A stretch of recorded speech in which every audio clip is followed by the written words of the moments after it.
Well, welcome everyone to another episode of the Shop and Tread Talk podcast. My name's Anis, and as usual, we've got our staple with us, Frank. How you doing, buddy? Today, I am doing good. Half asleep, but I'm doing well. Frank, you had your shower. Your hair's looking like a nine, Boy, 9.6. fine. The beard's coming along, and hair's What doing great. more could you ask for? You got your 3D auto shirt on. Ooh, represent. Uh, I think you're in good shape. Um, Today, actually, Frank and I both came up with a pretty good topic as something that a lot of people don't really get into or talk about much is cost of doing business, because apparently all of us auto shop owners are multi-millionaires driving Ferraris, Lamborghinis, and jacked up trucks, and it's not always the case. And yes, there are some shops that are doing fantastic and really killing it, but it's not every shop owner. And I think it's important to talk about kind of the struggles that shop owners are going through now, and the future struggles that are kind of incoming, because there's a lot of different things going on right now in the industry that people are not talking about. What do you think, Frank? Well, it's really is misunderstanding in a lot of areas because people think that okay, well we're charging like our shop rate currently is 110. Like, oh man, you're making $110 an hour. Sure, but the cost that we have to put out, like all of our service information and all of our accounting services and insurances and all that. Holy, it adds up so fast. Like I sat down the other day and I started thinking about like the cost of this, cost of that, cost of that, and I'm like, wow, like that's a lot. It's a lot that accumulates in a month, It's not and a lot just of people your don't shop. That's understand. that's every shop that's having Well, it's so every shop. many different subscriptions, and Yeah, these are all fixed costs. It's not stuff that you might have to pay next month or you may have to deal no, with. It's all fixed stuff. You have no yeah, choice. and it's monthly, every month, and then you have like subscriptions for our diagnostic equipment has to be updated annually. Man, Not like cheap. it's over $1,000 a year to do The that. the And, Autel and the, one is, yeah, that's $1,000 right there.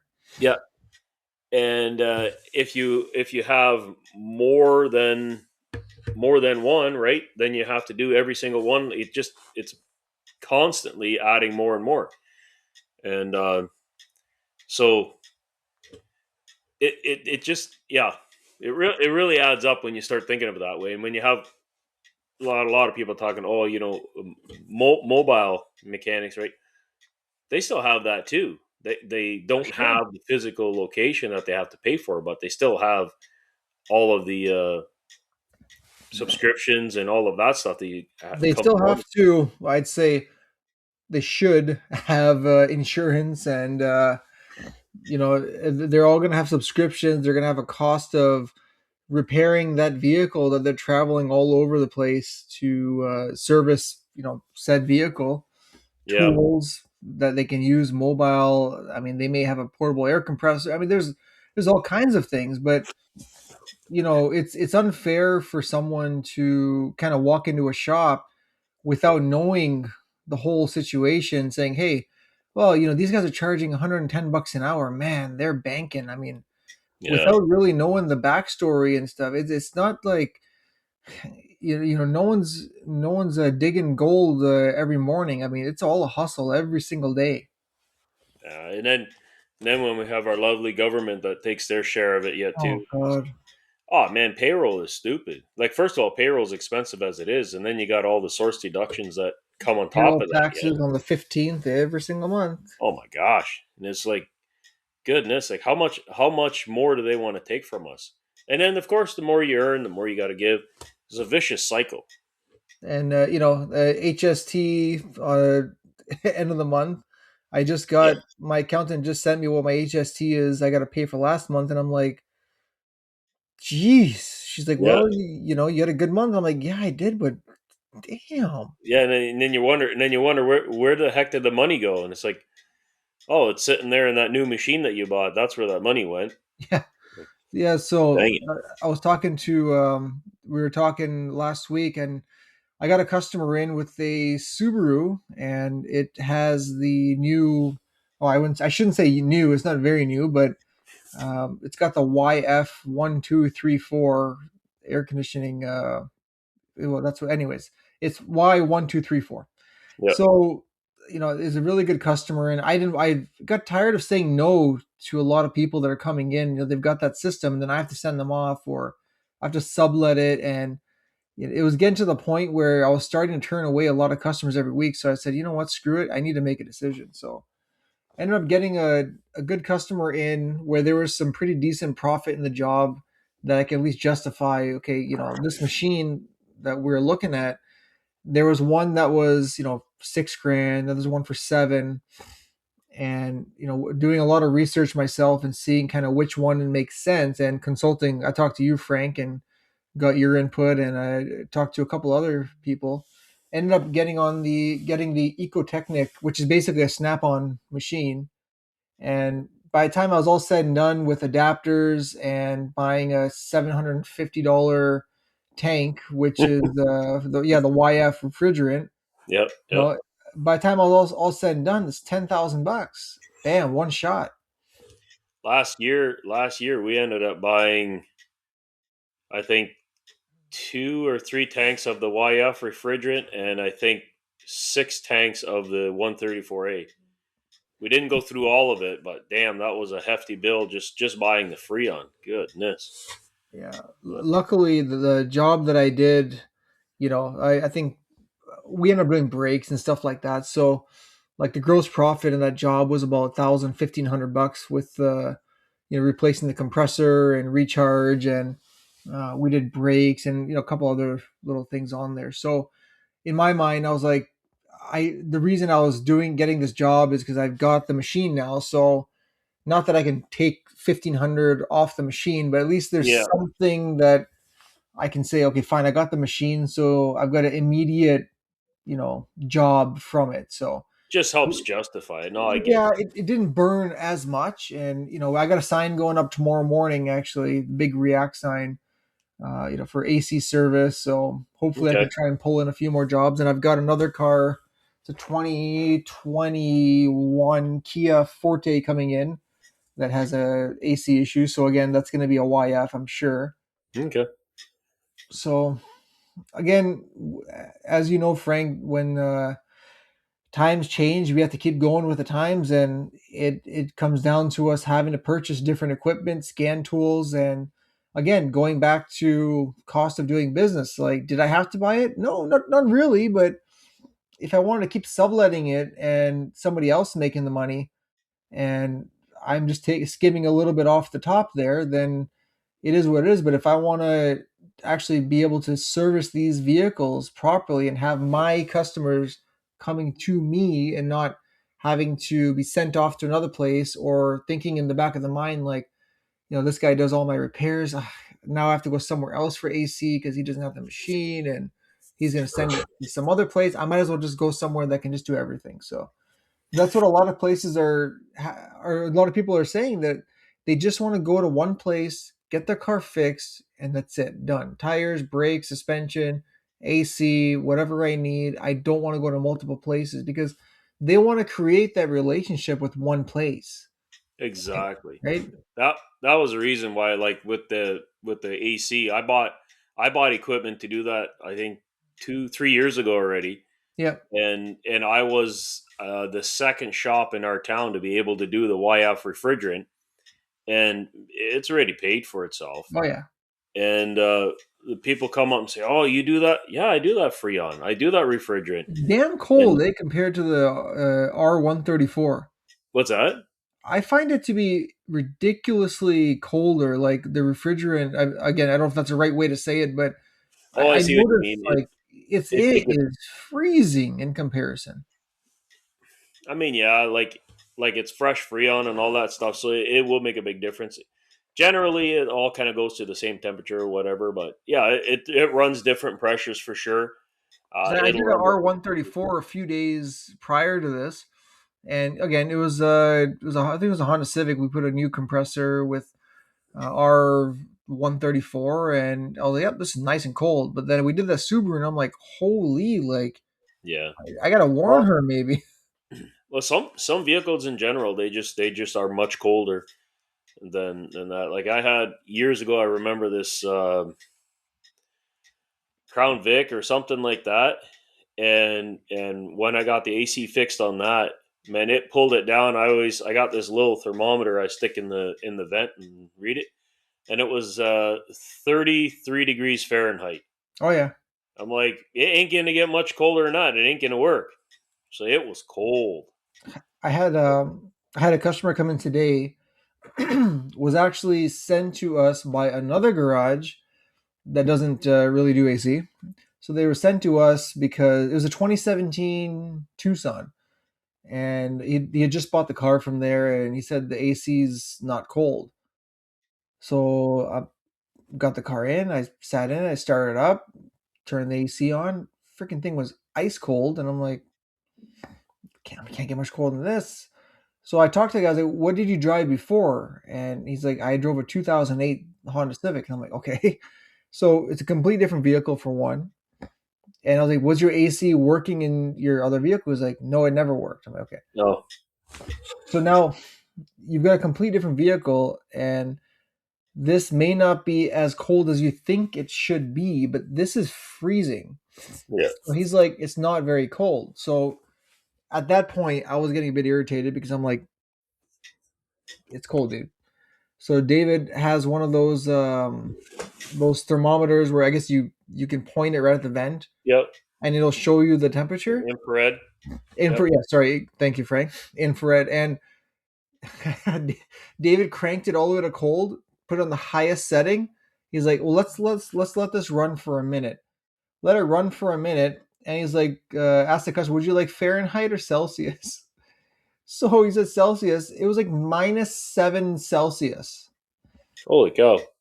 So he's like, anything colder than this, you're gonna need to go to the doctor. Well, So even if it's actually blowing out that cold, it's possibility of freezing up the evaporator core.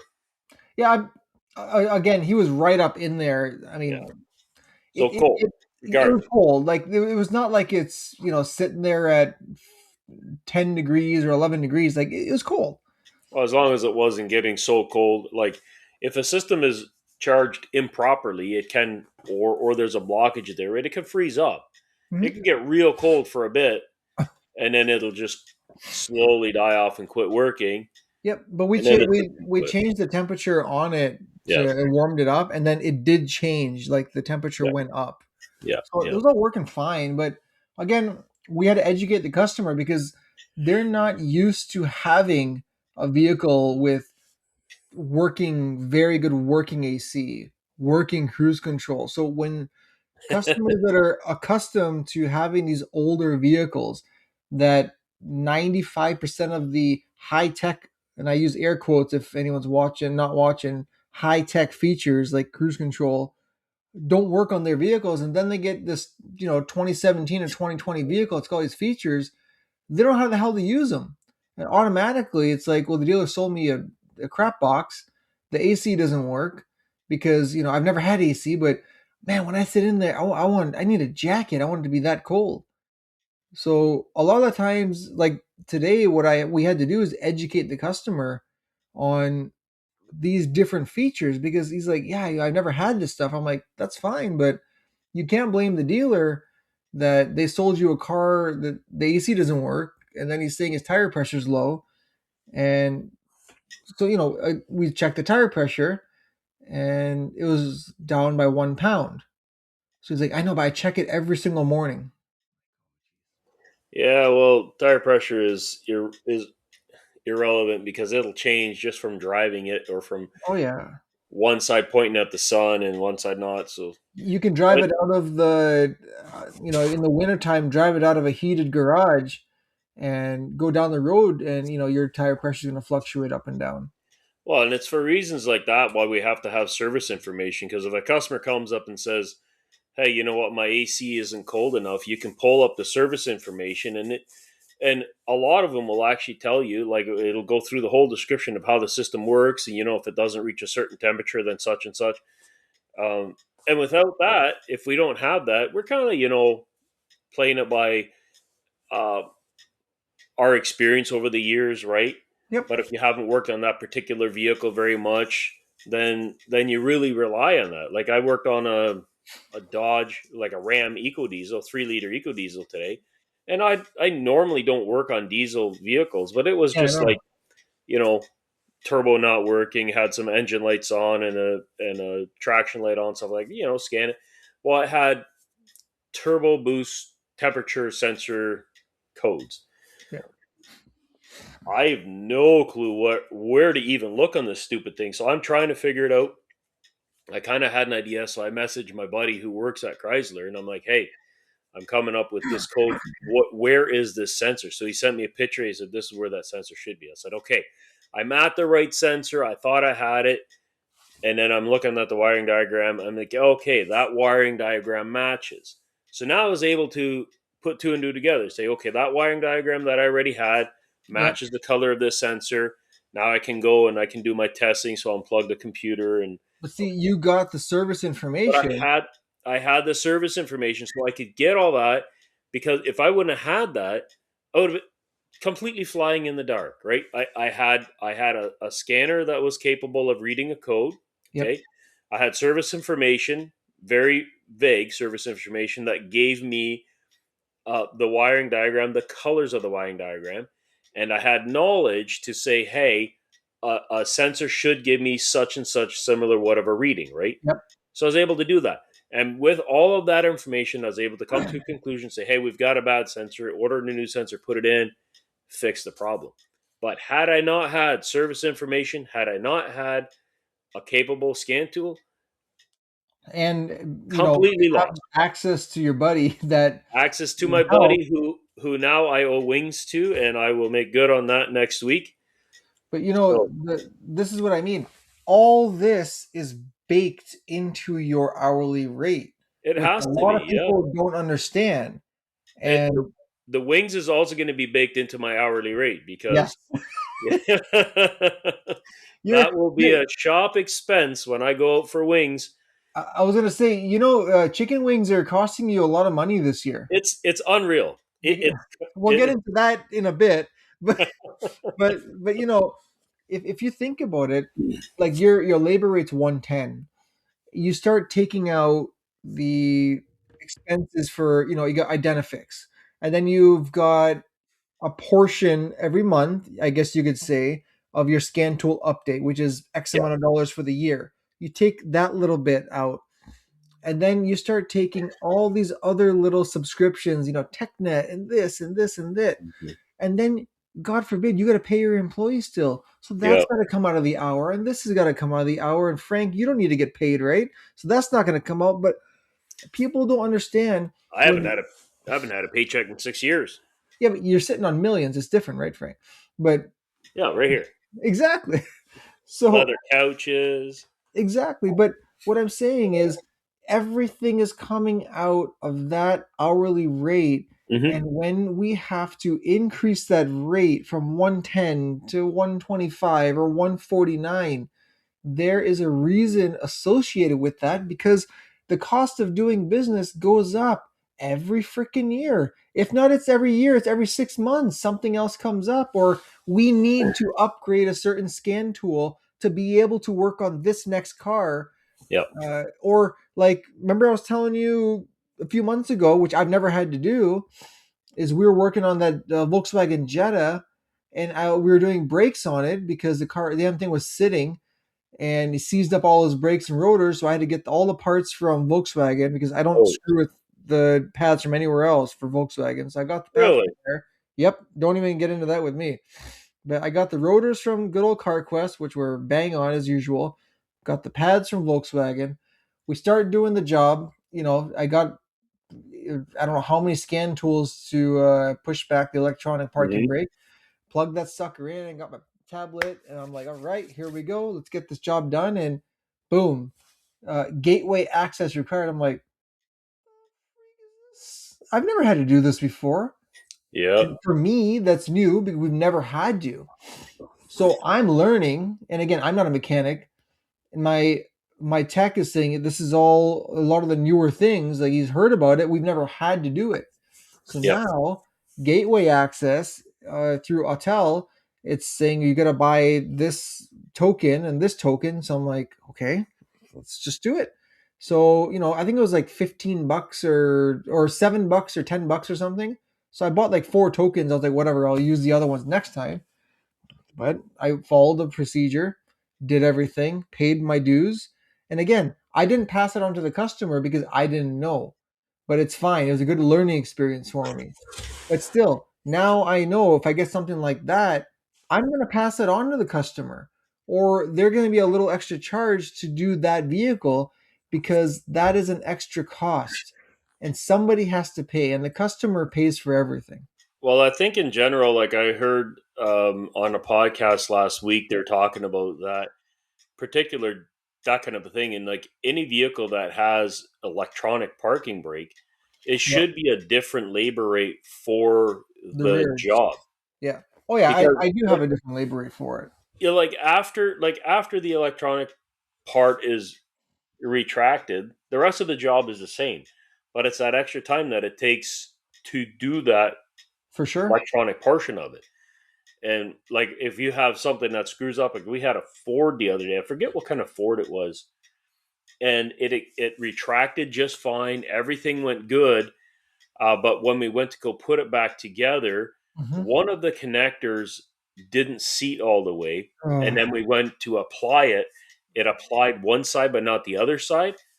Holy crap! Once we were in that mode, we were like I. It took me almost an hour, several different things, and what I ended up having to do is I had to um, Manually do it. manually pull it back again, Yep. and then it saw both of them at the same and applied them. And oh my gosh, that was really really frustrating. But it was a great lesson to learn. That say, hey, as soon as you turn the key on, Yep. read for codes, and if there was a code in there, and because there was right away a code for a circuit fault, Yep. then stop there, fix your circuit fault first. Stop and inspect. Yeah, exactly. Stop and inspect. But had I not had, again, same thing, had I not had service information to tell me, which wires did what, and be able to go through that, I Yep. probably would have been at the point where, well, I wouldn't have been, but I've seen before other shops where you get to the point and they're like, oh, you need a new caliper, you need a new actuator, and they sell the Not that customer easy. a Just to throw because $500 actuator. yeah, like you need that that caliper motor replaced. Those things aren't cheap. They're not. I have yet to have to replace one, but I'll I've I heard gotta that they get are into not that cheap. story in a second because I have one at the store right now. Okay. But yeah, so for brakes now, if it's got electronic parking brake, I have a labor matrix that is applied right away. So Okay. my labor rate right now is 149, and if it's got a electronic parking brake, it gets the labor matrix gets applied, and it's around 156 or 159. So it's an extra 10-20 bucks or so I'm tacking on there. So does it know, or do you have to manually tell it that's electronic parking brake? I have to click on the labor matrix. So I'll Right. know I'll know that the vehicle has it Only when before. you're looking at parts, right? No, I'll know because my guy is gonna tell me when Okay. the That's vehicle comes in. Yakub or one of the guys, and this has got a electronic parking brake. okay. So So so it's not I'll like need you have not like TechMetric automatically knows that it's no. electronic park. Okay. No, I'm never That's what I flying was getting blind at. because Yeah. my guys tell me right away, and especially more because of that Volkswagen, Yeah. because that took all that extra time. So now they are in the mode of if it has the EPB, they quickly call me and say, "Hey, by the way," or again, we have the WhatsApp chat. Uh, they'll be like Honda Civic EPB, and just I'll know exactly what they're talking about. Okay. Yep. That makes So sense. so right now, I currently have a 2023 under warranty Nissan Kicks at my shop. That Okay. vehicle has a rear right caliper motor, is actuator, that does not work. She went to use the parking brake, which that was her fault. Shouldn't have used it. It's not there to use. It was able to uh, work. What's the right word? It was able to engage on the left side, but the right side wouldn't engage. So when she went to take it off, the left side disengaged, but all you hear on the right side was that was it. Yeah. So then she had a red light on the dash with the exclamation point, and then she called me and well, side note is she had no brakes in the back, which I mean you don't need them, right? Yeah. So we got the vehicle in, and she only had 20, she has 27,000 kilometers on it, Oh wow. right? So it's under warranty, and I called Nissan because first thing I said was like, okay, well, let me call Nissan and find out, what's the story, because if it's still under warranty, I'll just send you over there and let them do it. It won't cost you anything. So I called Nissan, and they're like, oh yeah, it's under warranty, all right. It'd be no cost to get it replaced. I'm like, sweet. So, and she's like, but I'm like, what do you mean, Back but order. that actuator is not available? I'm like, okay, so I mean, like a week. He's like, oh no, it's just not available. I'm like, Indefinitely. so I'm like what? Well, like, what do you mean? Is like you need to get it made in China, like, or is it like coming out of the States? We can't give you a date. I'm like, okay, I'll talk to the customer. So I told her, I was like, you shouldn't be paying for anything because it's under warranty, but you can call Nissan and they don't have that actuator in stock anywhere. Hmm. So she called and she talked to the same parts guy and he said, yep, Dallas just talked to me and we can't get you that part, not anytime soon. So I ended up having, just got delivered today. I had to get an actuator from the wreckers to put on. We opened up her actuator and it was all green and look, it was all fungus inside. Like, it was gross. It was screwed completely. So hmm, interesting. And there's already ones out there records. That's cool. So I ended up getting one today. So we're gonna put that on in the morning with the rear brakes, and unfortunately, like the used part wasn't cheap either. With the brakes, rotors, and a new used actuator, it's gonna be out like $1,000. Yeah. And it's out of that, she should only be paying for the brakes and rotors. Is Nissan going to cough up anything to help her out with putting a use on No, nothing. I told her she was better off having the CVT go. it? We had a Ford Fusion or something like that, and it had been to I think two other shops with a brake light on. It always had like that parking brake light on. Oh yeah, Brake worked fine, everything worked fine, even the parking brake worked, but it always had this brake light on, and they were getting frustrated because they couldn't get it fixed. Well, come to find out, what it was is the caliper, not the electronic part, but the physical caliper itself.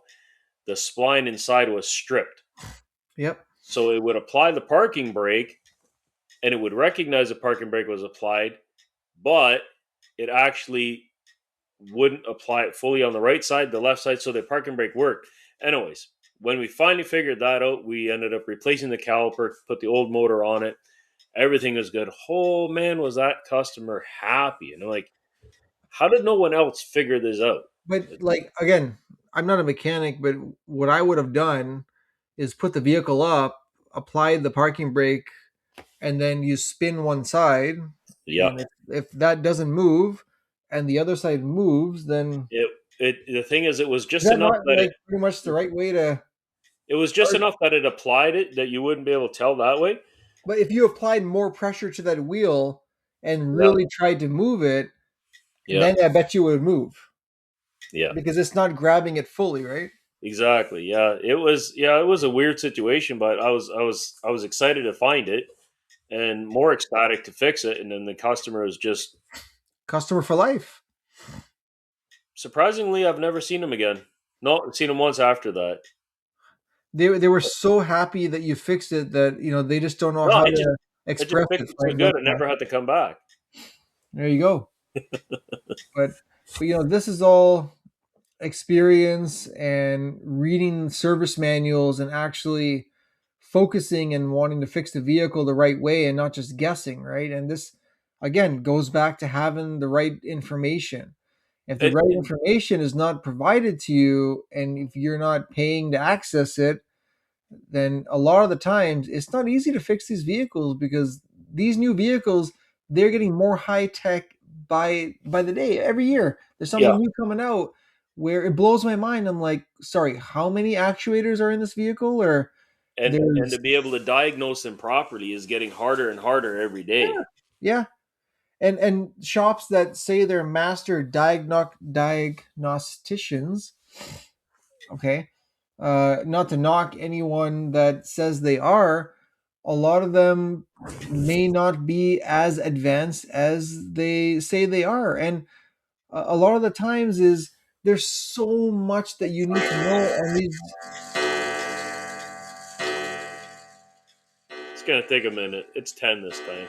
Oh my God, Frank. Oh my God. A lot of the times that you may think that you're going down the right track, and you miss one page of the service information that for some reason is not in Identifix or Mitchell or something, and you start going down a rabbit hole. You keep going, going, going, and you may end up, call Joe that works at Chrysler. Hey, Joe, I've been on this for like 3 hours and reading service information. He's like, oh yeah, yeah. You're where are you looking here? Oh yeah, page 6 has not been on there for a long time. Let me send it to you. It's like, well, holy crap! I Yeah. should have just called it in the first place. But this is this is the reason that sometimes I don't, but I'm sure you do have two or three different sources of service information that you can compare that same vehicle two or three spots and be like, okay, well, it's not here, but you know what? I checked on Mitchell and the damn thing is there. I should have just checked here in the first Oh, place. I'm always double checking. We have two different ones that we're currently using. I'm always checking between the two, and especially when it comes to wiring diagrams, because I get fuddled on wiring diagrams so often Yeah, that I'm like, I know that this doesn't make sense, so I'll check it even against OE diagrams, and I'm like, see, that's why. See, that one color or that one pin location is marked wrong on the aftermarket diagrams, right? yeah, And I remembered something on when I was diagnosing that RAM this morning. yep. I'd watched a video by from Scanner Danner, Oh, and that this guy's a a beast. shout out to Scanner Danner, phenomenal diagnostician and teacher. Anyways, so he had said when you're doing a diagnostic and you're doing the flow chart, you have to be able to look at that and say, do I need all of these steps? Like this step here, he was talking about one video I watched this morning about, this PCM is stuck underneath the center console. To get at that computer is going to take you 4 hours. Whereas if you're just a little bit smarter and you say, hey, if I test this over here, I'll be able to get the same reading as what I do over there. So when you start thinking of it that way, and you can read the service information, you have the knowledge, you have the learn, you have the information from somebody who's been down this road and is teaching you and training you and giving you that information, and you come up with a conclusion, all of a sudden you're like, boom, I can do this. I can fix this car. I can repair this. That's what I try to teach the young people in my shop too. I'm like, Yeah, you can repair this vehicle if you think about it, if you understand how this works. Like the guy I worked for 14 years, when I first started working for him, he gave me a job that I had never done before, and I was supposed to take an intake off of a Ford something or other. And I don't think we had service information then, so it was just a basic job. And I'm like, I've never really done one before. yeah, I don't think I could do it. And he wasn't a mechanic at all, right? He's just a car salesman. yep. And he looked at me and he says, "Well, Frank, it's just nuts and bolts. You can do it." And I did it, right? I mean, it was a silly way of encouraging me, but it was an encouragement to do it and do. I used that line on my apprentice the other day. I said, "So You can do this. It's just nuts and bolts.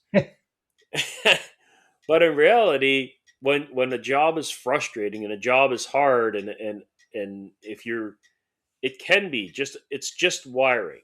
Okay, it's just a diagram. It's just a Yeah. series circuit, a parallel circuit. It's simple. Just break it down. And It's just a caliper with bolts or a rotor with bolts. Just break it down. You're sometimes you changing a just need turbo. to It's just bolts take and a gaskets, right? second. Just break it down. Yep. Or break it down into a smaller one. And we Sometimes you just need to take a second and stop and think stop, think about it. and just rest your mind for a second, because you could have Yep. 6,000 things in your mind and you're right there at the solution, but you're so jumbled because depending on where you work, you could have a manager, or you could have your wife or your partner's calling, and what time you're coming home, and you need to pick up the kids, you need to do this, you need to do this, but and you got all this background noise when you're trying to diagnose the vehicle, and sometimes you just need to just cut out all the noise and just pause, and that Yep. freaking answer is going to come right to you once you clear out all that noise. And sometimes when I have a really difficult one, I just set it aside, and then I'll go back after supper, and Yep. then I'll just sit there, and then I'll think about it when no one else is around. And Yep. then usually it's like, that's what I missed. I And I, I've actually done that many times. Again, I'm not in the shop doing this stuff, but I'll get some of my younger guys in there, and they'll get a little bit frustrated with the job, and I'm like, yeah, you know what? Let that, just make sure if you were tightening a bolt, you finish tightening your bolt, and I never ever interrupt any of my techs when they're in the middle of tightening a bolt. I usually bug them when I can see that they're doing, they're maybe lubricating a brake pad or something, and then I'll bug them. But I try not to kind of talk with them when they're in the middle of doing something that looks really, really important. So I'll say, hey, you could, do you have a second? No? Okay, I'll be back. And yeah, I know right away that he's doing something he needs to concentrate on. But, sometimes if I can see that they're frustrated, I'm like, okay, finish up what you're doing right now and let's go. The why? Don't worry about it. So, we'll finish up what he's doing. He said, okay, what's up? I'm like, okay, I got another vehicle here. Let's put it up. He said, well, I'm yeah. working on that. I'm like, no, let it be. Or you send Okay. them across the road to Tim Hortons, like Or that. Oh yeah. when I Oh, was okay. there picking up Yeah. those wheels. I parked across the road, Tim Hortons there, Yep. and then all of a sudden I seen Yakub come out. Like, Yeah. must be break time. Sometimes not even break time, but again, these my man, my people work so hard for me, Yeah, and it's just sometimes they get to have a frustrating job, and I'm like, you know what? Here's a 20. Here's a 20. Go and grab coffee and whatever. If you want something to yeah, eat, get yourself something. Don't come back with any change. yeah, Just buy whatever you want. Let's reset a little bit. That job's kind of kicking your butt, and it's frustrating. Like, if you're doing rear drum shoes and hardwares on like a 15 Corolla, they're absolutely annoying. Getting those springs and then something flies off, and all you want to do is scream at it. You know what I mean? So sometimes you just got to stop, pause, reset. I'll give them a different job and say, hey, okay, let's work on this for a bit. And that car's not being picked up till tomorrow. We're not going to look at it for about an hour and a half. yeah. And just that little break, then every single time when they go back to that vehicle, everything's reset, and somehow magically that car gets finished quick, because they've got the patience to actually tackle it, and what they thought may be an issue or very difficult to complete seems so simple, and they'll come back after and be like, man, I went back to that car and I was able to just finish it. It was just so easy. I don't know what the hell I was doing. Well, they gave their mind a time to process it. A lot of Yeah. times when I'm looking at service information and I'm reading through, and even my apprentice, right, he's reading through I have them read through the steps of the job. Okay, you're doing this job you've never done before. Yep. Let's go look this up. Let's read all the steps. Boom, boom, boom. And then sometimes he'll get through halfway and he'll get so frustrated. I'm like, okay, well, now let's break this down. Read these steps. Let's go do this much. Then when you get to that part, then do this much. or read through all of it and then think about it. Like, how can I compress this? How can I make this job smaller? Or do we need to expand it into, hey, we're taking the heater core out and we got to take the dash out, and it says to do this and this and this. Look at the precautions. Look at the precautions. Look at the tools that it's going to have to take. Look at that. Um, if you've never done that job before, having that information is vitally important, because then you're not taking stuff apart that doesn't need to be. You're like, oh, you know what? We don't have the equipment to do this job. I Yep. think that we need to reconsider whether we're going to be doing this or not. Right? Yes. I've done run that before. Somebody calls up and says, "Hey, can you do a job on such and such?" And I'm like, "Let me look." I'm like, you know what? I don't have the equipment for that. Very often, it's like a timing job or something like Yep. that. I don't have either. I can go buy it, or I can't do the job. Right? So a lot of times, then you go buy new tools and you buy new equipment, because it's like, I bought a timing kit for a Fiat Ugh. 1.4 liter Oh, or jeez. 5 or whatever it was, and I bought the special kit to do that timing job. Now, like you said with your AC job, Yep. you made enough profit on that to justify buying that. Yeah. I said to this lady, I said, listen, I will do this job for you. She really wanted me to do the job. And I'm like, I will do it for you, but I have to buy this tool. Yep. I'm going to charge you what it's going to cost me to buy this tool. She says, I am totally okay with that as And long they, as you will most of do it them for me. are. Yep. And so I did. So, and essentially, that job paid for that tool, Yep. but I might never use it again. Probably But not. it's sitting on my shelf there, marked as Fiat. So if anyone out there has a Fiat and you do need timing chains, happy to do it for you because I have the tools now. I got a Fiat coming for an oil change tomorrow. I'll actually check that. Yeah, well, ask them if they want timing chains done, and if they do, send them down my way. But it's one of those things that's like, do you do the job, buy the tools, and invest that money and have it sit there, or do you say, hey, I can't do it, lose the profit, Yep. and lose any future potential jobs that you could get off of that? Because that customer, you deny that job. Again, only do that job if you're comfortable Yep, tackling that job. But if yep, you don't do that job, then she may think the next time, you know what, I need to get this fixed, but you know what, Frank wasn't able to do that. I'll take it to this guy yeah. because he says he can do it. You know what I mean? So just And getting I've a little bit of, which is fine if it's not something you wanted to do, then it is what it is. But yeah, you know, if it comes down to because of a tool that, you know, it's not an obscene amount of money, you didn't do it, then you know that's your own prerogative. But you know, I've done some jobs where I'm like, I did it. I had the service information, like a timing. I did a timing job on a Volkswagen, and I had the tools for it. I had the service information. I did the job and I was able to complete the job, but I made a rule. I said I will never do that job again, because it was one of those jobs that no matter, even if you, unless you're going to do it daily, every day, or regularly, it did not pay for itself. It was such an involved job that's so specialized yes. that I better just not do it. It's not fair to me. It's not fair to my tech. It's not fair to my customers, because I had to. What it basically boiled down to is that I went through and I'm like, I know I need these and these and these and these parts.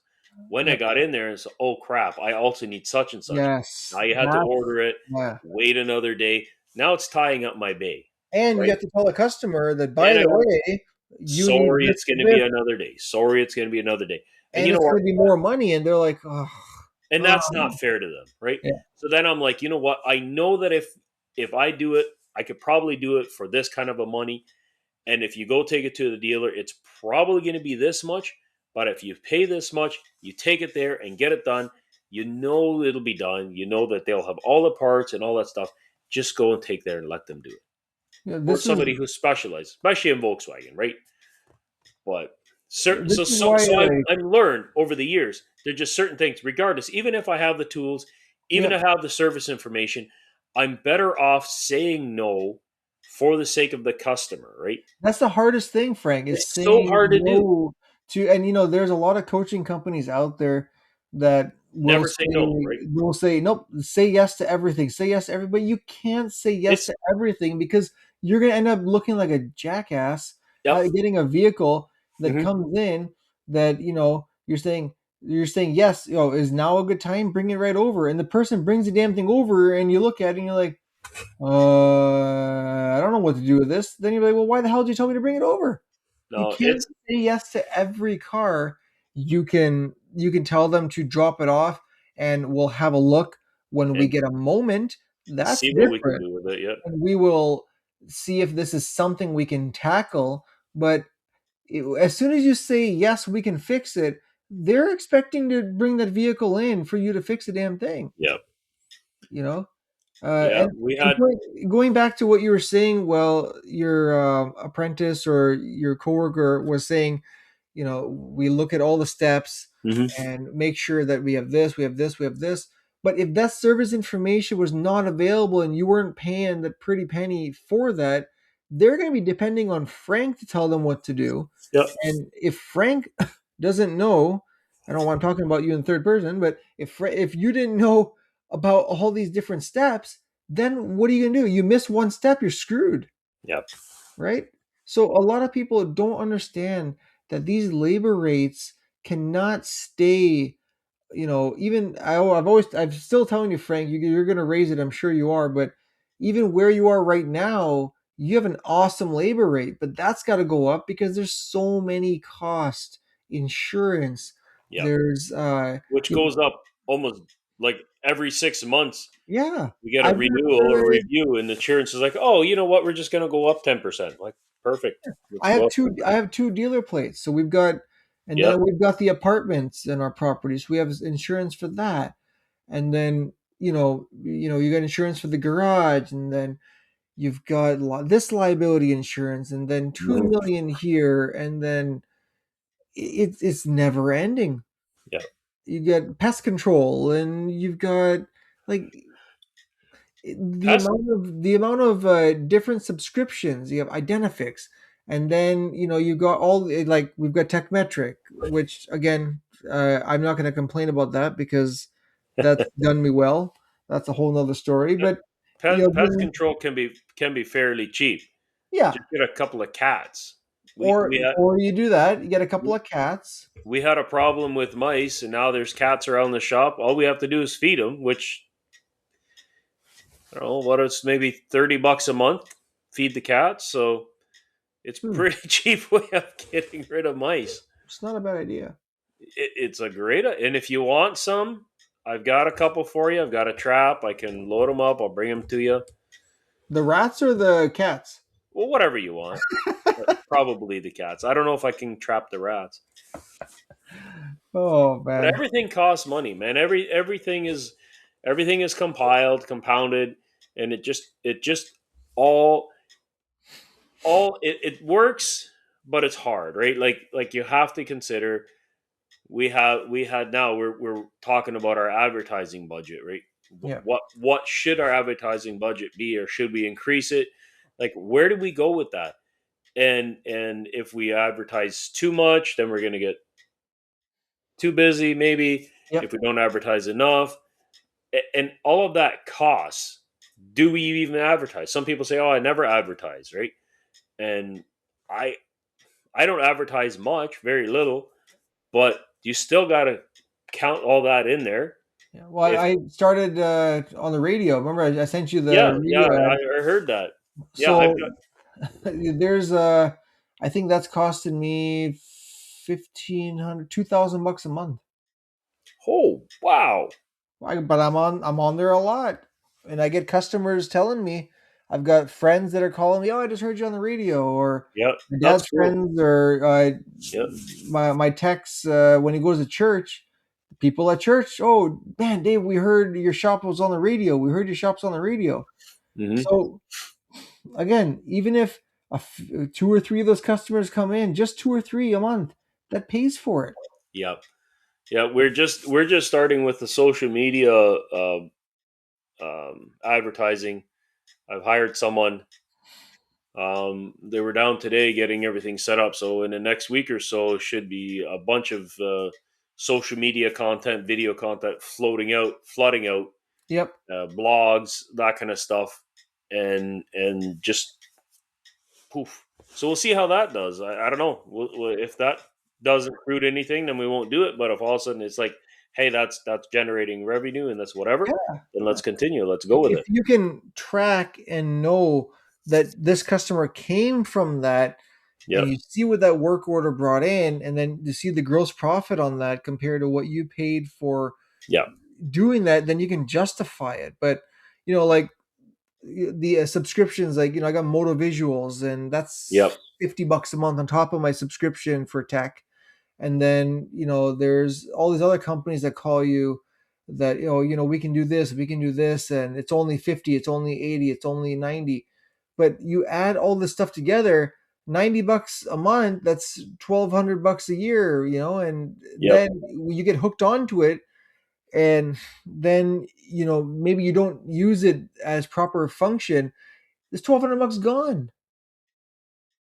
Yep. I've got a subscription to Circle K car automatic car wash. I can wash my car every single day.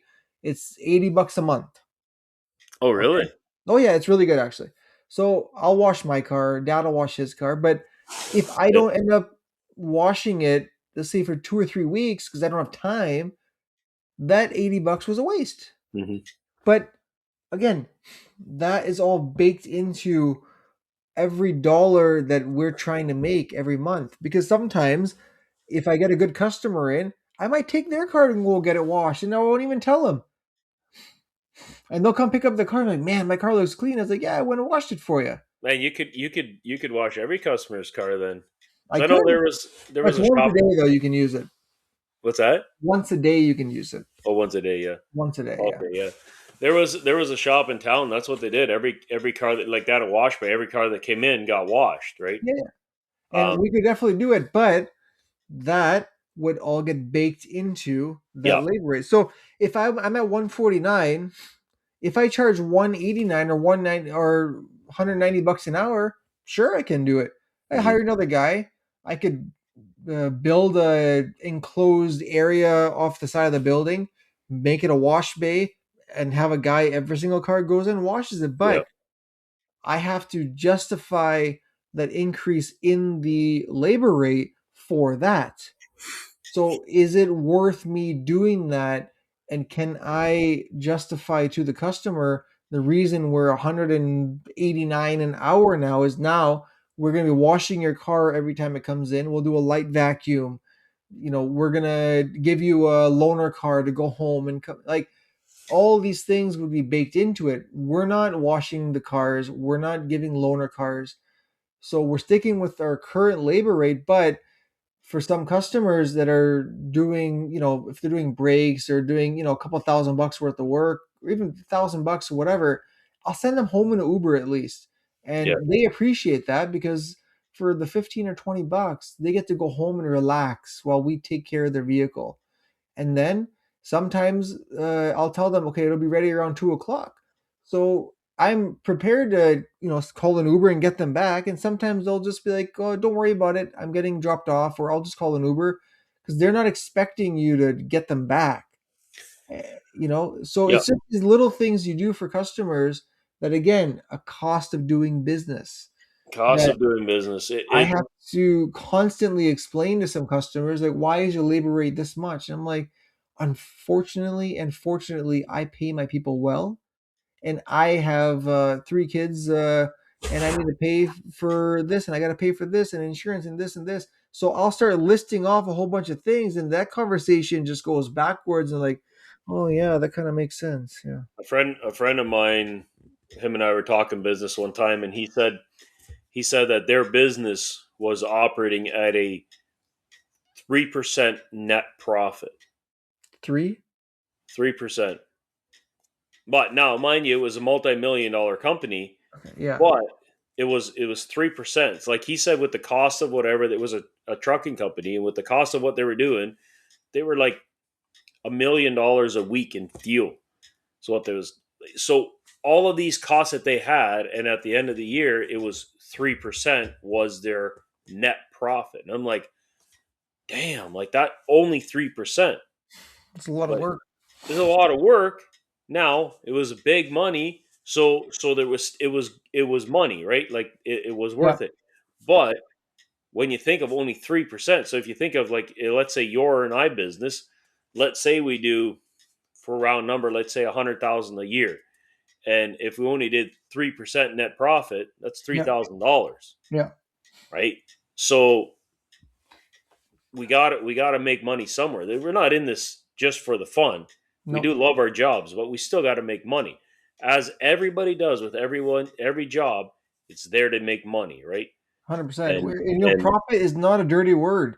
Put it's that on a damn t-shirt. profit's not a dirty Profit word. is not a dirty word. Making money now, being a crook and being uh, ripping someone off, I'll say ethical profit is ethical profit. not a dirty There we word. go. That's the right term. If you're doing things in the right manner, and properly, hey, we should You all know be what? making a Have profit. a heart. We It's should all be making money. Everyone's making money somewhere, whether it's you're working for someone and you're getting paid to do the job, or whether you're the one offering the job and someone's paying you to do it. Everyone is out making money. Is literally how this world works and how this world turns. So if we can't go and make money and pay our employees so they're making money, Yep. You take then care of your techs, you take care of your writers, you take care of your customers, and hopefully at the end, you're turning a profit, you pay your mortgage or whatever it is, and exactly. Yep. just do it with do it with a code of ethics, Yep. right? Yep. One thing Exactly. I just want to bring up really quick, if anyone hasn't seen, but Frank is coming to ASTA this year. He made a bet with Hey, Buckaroo Bob, Buckaroo Bob. and We'll make a bet the with him. bet Give him a warning. basically consisted. It was on air. Basically, if you come to Canada, I'll register for ASTA. And well, John came. He conquered. He ate some wings, and Eat some Frank had wings. to pay up. But he did say that the best thing wasn't the wings; it was the burrito the next morning at Menomex. So if y'all like breakfast burrito, come down to Elmer, have a breakfast burrito. It'll be my treat if you come and see me. It's well worth the drive. And yeah, so I'm going to ASTA. Um, Anise is going. Yep, I Jeff's just registered going. yesterday, so we got Jada Mechanic. Jeff is going to be Yep. there for sure. Yep. So Um, anyone else interested in ASTA, hit us up. We'd love to talk to you about it, point you in the right direction, and hey, maybe we can even travel together if you're from our area. yep, And we're just gonna make this old Canadian convoy going down to definitely. If training out in you North Carolina. go to astausa.org, you can register online. The hotel's the Marriott, which both of us are booked there. It's a Yep, beautiful hotel, and love to see everyone there. And more Canadians, the better. I think it'd be great. Um, I think we'll wrap it up, Frank. I know it's getting late here for you. You got to get your beauty rest. that's right. Yep, But just want to thank, on a side note, all the listeners. We really appreciate everyone that listens to this. Again, Frank and I, we really do this for fun. It's free therapy for both of us, so we really enjoy it. In all honesty, like it's 10:30 at night right now. We're both tired, but we do this because it really, to me, I'm sure it does for you, Frank, as well. It really does mean a lot. yeah, it does. And even if we help one person in a year and change the way they look at the industry, or maybe change the way that they think about the way the industry is treating them, or maybe they make a change in their job. I mean, just one person on my end, Frank, that would be enough for me to keep doing this. Exactly. Yep, I agree with you 100%. Yeah. But thank you, everyone. And please follow us on Facebook, Shop and Tread Talk Podcast. Until next time, we'll talk to you later. Take care.